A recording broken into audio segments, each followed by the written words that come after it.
आज के वचन जो मैं पढ़ रहा था और इसमें बहुत सारे मैसेजेस थे और खास करके भजन 119 बड़ा फेवरेट है और उसके ऊपर आपने कई बार सुना भी होगा। परमेश्वर के वचन के ऊपर महत्व है और 97 से 104 वचनों तक जो है प्रभु का वचन जब हमारे पास होता है तो हमें प्रभु बहुत आशीष देता है, प्रभु बहुत संभालता है।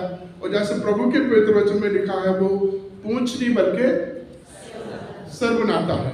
उसमें लिखा तेरे वचनों से मैं प्रीति रखता हूँ, तेरे वचन मेरे लिए मधु है, तेरे वचन मेरे लिए मीठे हैं, तेरे वचन मुझे सामर्थ देते हैं। तेरे इन वचनों के द्वारा मैं अपने शत्रुओं से ज्यादा बुद्धिमान बन जाता हूँ। तेरे वचनों के द्वारा, इसकी शिक्षा चेतावनी उपदेशों के द्वारा मैं अपने सिखाने वालों से भी ज्यादा समझदार हो जाता हूँ और इन वचनों की शिक्षा के द्वारा मैं अपने बुढ़ी अपने बुजुर्गों से भी ज्यादा तजर्बेकार हो जाता हूँ। तो परमेश्वर का वचन आप देख सकते हैं कितना महत्वपूर्ण है, कितना हम सब के लिए कितना खास है, हमें उठाने के लिए, हमें उभारने के लिए, हमें सामर्थ्य बनाने के लिए और प्रभु के सच्चे गवाह बनने के लिए। आज का वचन अगर आपने पढ़ा है तो उस वचन में था जो मुझे सामर्थ्य देता उसमें मैं सब कुछ कर सकता हूँ। जो मुझे सामर्थ्य देता है अपने वचन के द्वारा, जो मेरी अगुवाई करता है, उसमें मैं होकर के सब कुछ कर सकता हूँ। नीति वचन पढ़ेंगे, उसका दूसरा अध्याय, तीसरा अध्याय, चौथा अध्याय, पांचवा अध्याय, छठा अध्याय। आप इन वचनों को पढ़ेंगे तो आरंभ होता है, हे मेरे पुत्र मेरी शिक्षा को ना भूलना और मेरे वचनों को अपने हृदय में रखे रहना। और ये प्रभु का वचन जो है मेरे आपके लिए कितना महत्वपूर्ण है। अगर आप नीति वचन तीसरा अध्याय पढ़ेंगे, उसके पहले 10 वचनों में या पहले 6 वचनों के बीच में हम देखेंगे प्रभु का वचन कितना हम सबके लिए आशीष का कारण बनता है। वचन में लिखा है, हे मेरे पुत्र मेरी शिक्षा को ना भूलना और मेरी आज्ञा को अपने हृदय में रखे रहना। ऐसा करने से तेरी आयु बढ़ेगी और तू अधिक खुश से रहेगा। कितनी बड़ी आशीष है। प्रभु के वचन जिसके लिए भजन क्या कहता है, ये मीठे हैं, ये मधु की तरह है और ये हमारी जिंदगी में कितनी बड़ी आशीष लाते हैं जब इन वचनों को हम अपने हृदय में रखते हैं। इन वचनों के अनुसार जब हम चलते हैं तो प्रभु का वचन कहता है तेरी आयु बढ़ेगी। ना सिर्फ शारीरिक रीति से, आत्मिक तौर पर भी हमारी आयु को बढ़ाएगा, अनंत जीवन की आशीष से परिपूर्ण करेगा, कसरत से बहुतायत से हमें हमारी अगुवाई करेगा और तंदुरुस्त रहेगा, स्वस्थ रखेगा। तंदुरुस्ती ये सिर्फ ये नहीं कि हम बहुत बड़े मसल वाले हो जाएंगे, मोटे ताजे रहेंगे, तगड़े हो जाएंगे। प्रभु आत्मिक तौर पर, मानसिक तौर पर भी हमें जो है स्वस्थ तंदुरुस्त रखे। कई बार हम शारीरिक रीति से बड़े हष्ट पुष्ट दिखते हैं लेकिन मानसिक रोगी होते हैं, आत्मिक रोगी होते हैं। हमारे जो है दिल में, हृदय में कई ऐसी बातें होती हैं जो प्रभु जिनको पसंद नहीं करता, लेकिन प्रभु का वचन मेरे आपके दिल में है, मेरे आपकी जिंदगी में है। तो जैसे मत्ती उसका 5:8 वचन में लिखा कि उनके मन शुद्ध रहेंगे प्रभु के वचनों के अनुसार, उनके मन, उनका जीवन, उनके हृदय शुद्ध रहेंगे। किसी प्रकार की कोई भी मिलावट का कोई काम नहीं रहेगा, क्योंकि प्रभु का वचन जो है हमें स्वस्थ रखता है, प्रभु का वचन हमें तंदुरुस्त रखता है, प्रभु का वचन हमें दीर्घ आयु से तृप्त करता है। और आगे हम पढ़ते हैं, ऐसा करने से, इन वचनों के अनुसार जो है चलने से, अपने जीवन का अंग बनाने से, इसके द्वारा अपनी खूबसूरती बढ़ाने से मनुष्य और परमेश्वर दोनों का अनुग्रह होता है और प्रभु हमें अपनी बुद्धि से, अपने ज्ञान से परिपूर्ण करता है। वचन में लिखा है तू अधिक बुद्धिमान होगा, तू अधिक बुद्धिमान होगा। और उस प्रकार आगे जब हम चलते हैं 7 और 8 वचन में, उसमें फिर जो है शारीरिक रीति से भी प्रभु कहता, प्रभु तुझे रिस्पोज करेगा, तेरी हड्डी हड्डी की रक्षा करेगा और तुझे बिल्कुल जो है सही रास्ते पर चलने के लिए तेरी अगुवाई करते हैं। प्रभु के वचन के अनुसार तेरे खत्तों को प्रभु भरा और पूरा रखेगा और नए नए रस कुंडों से तुझे अपनी आशीष, अपनी बरकतों से परिपूर्ण करेगा। तो प्रभु का वचन मेरे प्रियो हम सबके लिए बहुत महत्वपूर्ण है, बहुत जरूरी है। और दाऊद ने कहा कि मैंने इसको अपने दिल में रखा प्रभु का दास कहता है, मैंने तेरे वचन को अपने हृदय में रखा है ताकि तेरे विरोध में पाप ना करूं। और ये हमें पाप करने से बचाता है, हमें बुराई करने से बचाता है, गलत तरीके से सोचने, देखने, गलत तरीके की शिक्षा को फैलाने और उसको शिक्षा आगे लोगों को पहुंचाने में हमें अंकुश हमारे ऊपर लगाता है। हमें जो है हमारी अगुवाई करता है कि हम प्रभु के बारे में, प्रभु की मान मर्यादा में, प्रभु के वचनों में बने रहे। प्रभु का वचन जैसे हमें कहता है वैसे हमें जो है अननेसेसरी गलत काम करने के लिए, गलत जो तरीके के रास्तों पर जाने के लिए, गलत संगति से, गलत खान पान से, उन तमाम चीजों के लिए जो गलत है उनसे बचने के लिए प्रभु का वचन हमारा मार्गदर्शन करता है। अब देखिए, जब सबसे पहला दुनिया में पाप आया तो क्या हुआ था? कोई बहुत बड़ा मर्डर नहीं कर दिया था जो आज हम जो है दुनिया के बड़े अच्छे अच्छे जो समाज में बड़ा नामी लोग हैं, जो आज उनके द्वारा आज जो कुछ भी हो रहा है, जिसको हम अलग अलग जो है इंफॉर्मेशन से हमें पता लगता क्या क्या हो रहा है। आदम हवा ने ऐसा कुछ नहीं किया था जो परमेश्वर ने उनको इतनी बड़ी सजा दी। किया क्या था? क्या हुआ था? सिर्फ जो प्रभु ने कहा था वो उन्होंने तोड़ दिया था। और सबसे पहली बात है, हम जब पाप की परिभाषा करते हैं तो प्रभु के वचन को या प्रभु के हुक्म को या प्रभु की मर्जी को तोड़ देना, प्रभु के मर्जी के अनुसार ना चलना, ये पाप है। और यही आदम और हवा से हुआ और उसके द्वारा वो पापी हुआ और पूरी की पूरी पृथ्वी पाप और श्राप से परिपूर्ण भर गई। पाप और श्राप उनके ऊपर आ गया। तो दाऊद ने कहा है कि मैंने इस तेरे वचन को अपने दिल में रखा है ताकि तेरे विरोध में पाप ना कर सके। और प्रभु का वचन जब ये कहे कि जब दिल में है, जब हमारी सोच में है, जब हमारी जुबान में है, जब हमारी आंखों में है, जब हमारे कानों में है, जब काम करते फिरते, चाहते, उठते, बैठते, खाते पीते प्रभु का वचन हमारे दिल में है तो हम बुराई करने से बच जाते हैं। और उसका बहुत बड़ा जो है परिणाम हम पर आने से उससे भी हम बच जाते हैं। रोमियो 6 उसका 23 वचन आप सबको याद है, क्या है? पाप की मजदूरी और प्रभु का वचन यदि हमारी जिंदगी में है, प्रभु के वचन के अनुसार यदि हम बने रहते हैं तो प्रभु का वचन ये भी कहता है कि अगर पाप से बच जाते हैं तो पाप की मजदूरी मृत्यु से भी प्रभु हमारी रक्षा करता है, हमें बचा लेता है। अगर आप भजन संहिता 119 का 9 वचन पढ़ेंगे तो जवानों के लिए है, जवान अपनी चाल चलन को किस प्रकार से शुद्ध रखे या ठीक रखे। और अगला हिस्सा जो सेकंड पार्ट उसका वर्ष का, उसमें लिखा तेरे वचन के अनुसार सावधान। तो प्रभु का वचन, नीति वचन पहले तो हमें हर किसी के लिए है, भोलों के लिए भी है, जवानों के लिए भी है, पढ़ने वालों के लिए भी है, कोई भी व्यक्ति क्यों ना हो, हर किसी के लिए वचन बहुत ही लाभदायक है।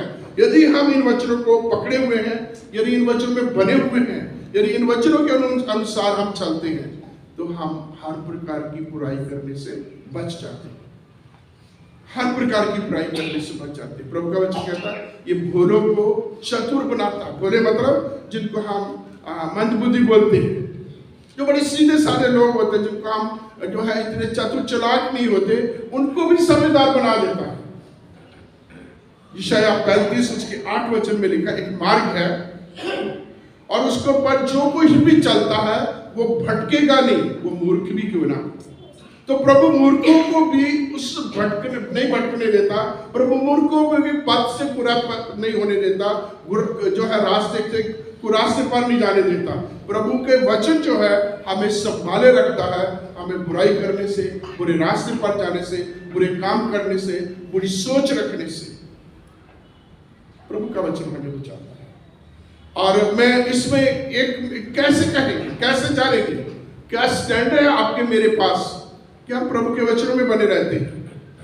मेरी अपनी सोच है, मेरा अपना मानना है कि जब आप प्रभु का वचन पढ़ते हैं, जब प्रभु का वचन सुनते हैं, जब अपना प्रार्थना में प्रभु के सामने बैठते हैं तो आपकी कॉन्शियस प्रिक ना करे। जब वचन आपके पास आता है सुनने के द्वारा, जब पढ़ने के द्वारा, गीतों के द्वारा, किसी भी तरीके से जब वो वचन आता है तो आपका जो है ना छाती चौड़ी होनी चाहिए, फूलनी चाहिए कि ये वचन आपकी जिंदगी में सही, आप उस वचन के अनुसार। वचन आता है, मैं आपको सुना रहा हूं, मैं आपको लिख के भेजता हूं, मेरी अपनी जिंदगी में नहीं है ना। परमेश्वर का वचन कहता है, हे दोष लगाने वाले तू कोई भी क्यों ना हो, तू निरुत्तर है। हे दोष लगाने वाले तू कोई भी क्यों ना हो, तू निरुत्तर है, क्योंकि जिन बातों में तो दूसरों के ऊपर दोष लगाता है उसमें तू खुद भी दोषी है। तो दूसरों को शिक्षा देना, दूसरों की कमियां निकालना, दूसरों के ऊपर ये जो करने के, उससे पहले मेरा दिल क्या कहता है, मेरा अपना क्या है। और परमेश्वर के सामने जब हम बैठते हैं, उसकी स्तुति, उसकी आराधना करते हैं, जब हम गीत गाते हैं, जब हम वचन पढ़ते हैं, उस समय आनंद आता है। यदि आपके हृदय में, आपकी जिंदगी में प्रभु का वचन है, आपका मुरझाया चेहरा नहीं रहेगा, खिल जाएगा, खुशी आनंद से भर जाएगी। आपके विरोधियों के सामने भी प्रभु आपको जो है आनंदित रखेगा, जैसे दाऊद ने कहा भजन 23 में, प्रभु आपको इस तरीके से रखेगा, शत्रु भी, कुछ विरोध भी, कितना भी हो, आप आनंदित रहे, खुशहाल भी रहे, आपका कुछ नुकसान नहीं प्रभु होने देगा, क्योंकि हम सब ने उसके वचनों को थामा हुआ है, उसके वचनों में हम बने रहते हैं, और यही प्रभु का वचन हम सबसे आएंगे। फेलोशिप ऑफ लॉस्ट लीस्ट, जो वचन में लिखा उसमें लीस्ट नहीं है, उसमें लॉस्ट है। अगर आप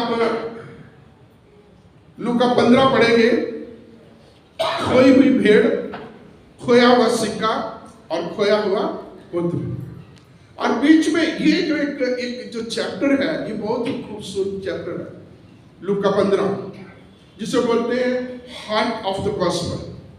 जो हमारा समाचार है उसका मूल यही है। उसमें लिखा है, जब एक भेड़ खोई जाती है, चरवाहा मेहनत करता है, और जब भेड़ खोई जाती है, भेड़ गुम हो जाती है, तो वो अपनी गलती से होती है, अपनी अभिलाषा से होती है, और दूसरी तरफ है ना, यहाँ झुंड जा रहा है, उससे अलग होकर के वो पाने की लालसा में वो अपनी गलती से हो जाती है। और जब सिक्का खो जाता है, तो सिक्का जो है किसी की लापरवाही से खो जाता है ना।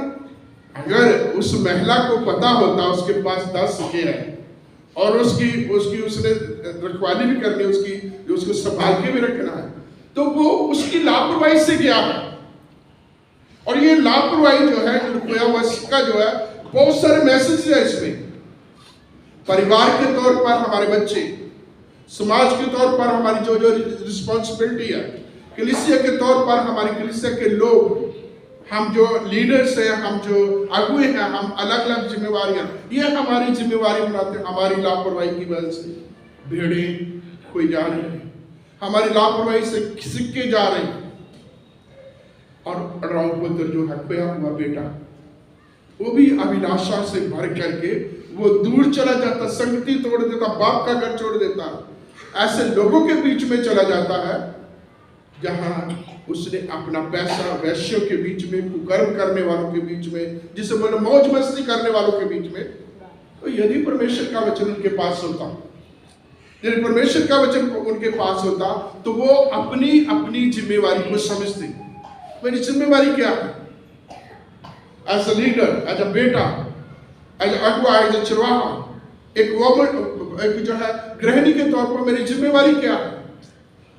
और इसमें ये जो औरत है जिसकी आज हम फेलोशिप, ये जो हम सेलिब्रेशन आज का किया बहनों ने, ये है कि उस जमाने में जिस समय बाइबल लिखी जा रही थी, उस जमाने में यहूदियों में ये जो 10 सिक्के दिए जाते थे, आज हमारे दिन में ये जो मैरिज रिंग होती है, एंगेजमेंट में देते हैं, शादी में देते हैं, और ये एंगेजमेंट ये अगर खो गई, सचमुच चली गई, यदि ये चली गई तो मतलब कुछ गड़बड़ है।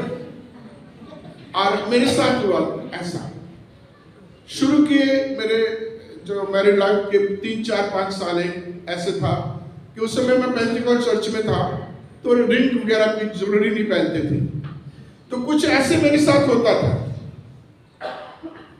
सीधा सीधा बोलूं तो मेरे लिए रिश्ते आ जाते थे। उम्र छोटी थी उस समय, जवानी की उम्र थी।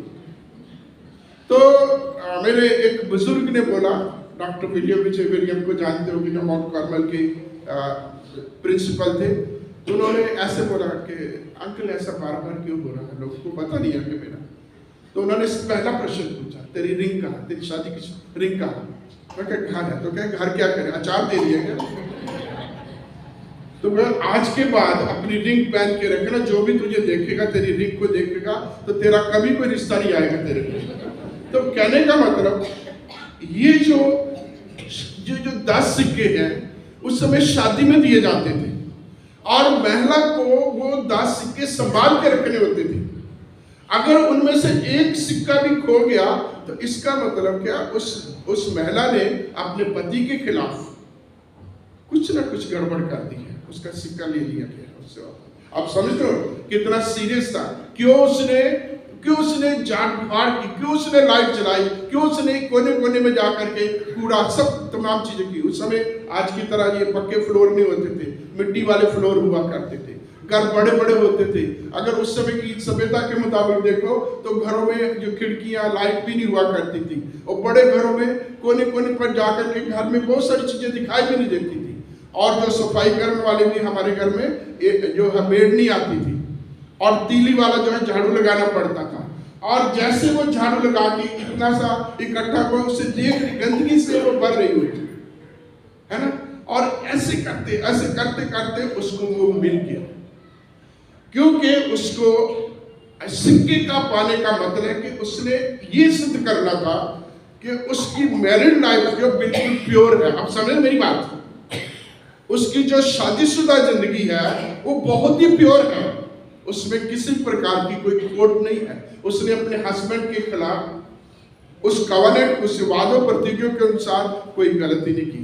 जब कोई लेडी, कोई लड़की उस जमाने में ऐसा होता था, उससे पहले तो सिक्के ले लिए जाते थे, फिर उसको बांध के उसको शहर के कोने के जो गेट के सिटी गेट के पार ले जाता था, तो फिर उसको पत्थर मार के मार दिया जाता था। इस महिला की मजबूरी, इस महिला के ऊपर आप इस सीरियस चीज को देखें कि क्यों वो इतनी खुश थी, क्यों उसने इतनी मेहनत की उस लॉस कॉइन को पाने के लिए, और जब वो मिल जाता है तो खुशी मनाती है क्योंकि उसका मैरिटल स्टेटस बरकरार रहेगा, उसकी इज्जत बरकरार रहेगी, तमाम चीजों में कोई उसके ऊपर उंगली उठा नहीं सके। तो ये बहुत सारी चीजें हैं, हमारी लापरवाही कहीं ना कहीं परमेश्वर के वचन से हम अलग हो जाते हैं। परमेश्वर का वचन हमारी सोच से बाहर हो जाता है, परमेश्वर के वचन को हम अपने हृदय दिल में, जीवन में नहीं आने देते।